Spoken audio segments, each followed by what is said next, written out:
Балалар, бүгін біз тәжірибе алаңына келдік. Ауаның қасиеттерін зерттейтін боламыз. Қайнекей шаттық шеңберін жасайық. Таза ауаны жұтайық, біз көңілді болайық. Қол ұстасып күлейік, шаттық күнге бастайық. Балалар, жарайсыңдар. Ауаның қасиеттерін білу үшін экранға назар аударайық.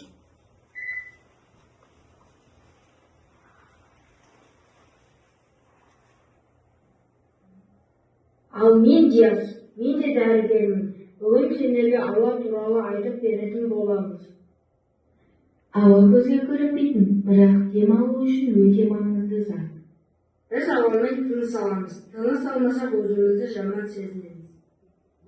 Таза ауа бізге күш береді, көңіл күйімізді жақсартады.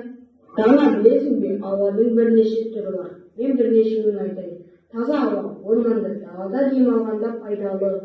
Иә, Диас, ал ластанған ауа зауыт түтінімен көлік газынан пайда болған зиянды ауа. Ыстық ауа жазғы ыстықта немесе шөлде болады. Суық ауа қыстада немесе тауларға салып. Ылғалды жаңбырда немесе көл мұхит жатқан келеді. Шөлді ауа қозғалып, жел соғып тұрған кезде болады. Көрдіңдер ме балалар, арап? Ал енді ауаның ары қарай қасиеттерін зерттеу үшін тәжірибе алаңына отырайық. Жүріңдер, бірге жасаймыз. Ал балалар, ауаның бірінші қасиеті анықтау үшін алдымызда тұрған құрал-жабдықтарды пайдаланамыз. Ауаны бірінші толтыру. Ауаны толтыру үшін қолымызға шарды аламыз.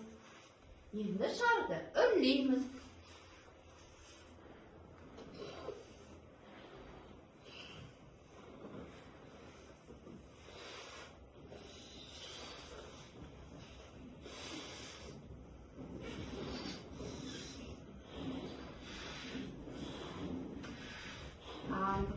Енді ауа қайда? Ауа шарды ішінде. Иә? Шарды ауаға толтырдық. Ал енді шардың ішіне жаймен ауаны шығарамыз.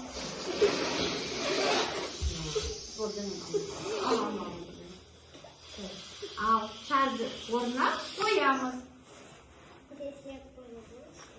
Ал балалар, екінші тәжірибе. Ауаның суда бар ма, жоқ па? Соны анықтаймыз. Ол үшін ауа көпіршіктері арқылы білетін боламыз. Қолымызға түтікшені аламыз. Түтікшені суға салып, түтікше арқылы үрлейміз.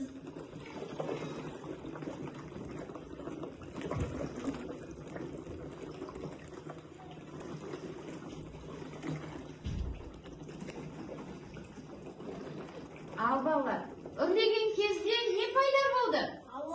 Ауа көпіршіктері пайда болды, иә? Ал суда ауа бар ма екен? Бар екен. Суда ауа болғандықтан балалар, балықтар суда өмір сүреді, иә? Балықтар судағы ауа арқылы тыныс алып, суда өмір сүреді. Ал енді балалар, енді үшінші тәжірибе. Үшінші тәжірибеміз, ауа судан ауыр ма, әлде жеңіл ме? Соны анықтаймыз. Ол үшін, алдымыздағы мандаринді қолымызға аламыз. Қыздар, мандариннің қабығын ашимыз, ал ұлдар ашымаймыз. Ал қыздар, ашиық бірге.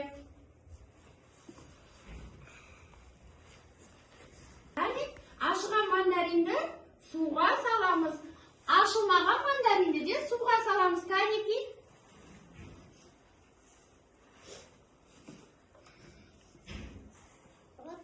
Ал балалар, қараңдаршы, не байқадыңдар? Ашылған мандарин судың түбіне не істеді? Шөгіп бара жатыр. Көрдіңдер ме? Судың астында. Ал ашылмаған мандарин Судың қай бөлігінде балалар? Бетінде, иә? Көрдіңдер ме? Мандариннің, қабығы ашылмаған мандариннің құрамында ауа бар екен. Сол себепті суда ауа жеңіл екен балалар. Түсіндіңдер ме? Иә. Көп рахмет. Осылай ауаның қасиеттерін зерттедік. Қош, сау болыңдар. Сау болыңдар.